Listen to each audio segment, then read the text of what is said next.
Big boss 8 top 5 contestants అయినటువంటి నిఖిల్, గౌతమ్ కృష్ణ, నబీల్, ప్రేరణ, అవినాష్ ఈ ఐదుగురిలో golden suit case ఎవరు తీసుకోబోతున్నారు అంటే ఎలాంటి డౌట్ లేకుండా చెప్పొచ్చు నిఖిల్, గౌతమ్ కృష్ణ వీరిద్దరైతే ఖచ్చితంగా సూట్ కేసు తీసుకోరు.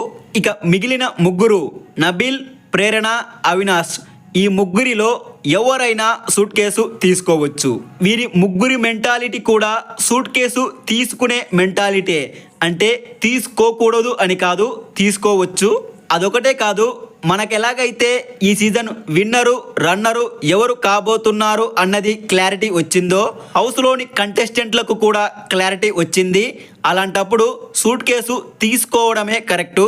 అయితే సీజన్ 6 మాదిరిగా 40 lakhs కాకుండా 15 lakhs వరకు మాత్రమే బిగ్ బాస్ ఆఫర్ ఇస్తే బాగుండు. మరి ఈ టాప్ 5 కంటెస్టెంట్లలో మీరు ఎవరికి సపోర్ట్ చేస్తారో కామెంటు చేయండి.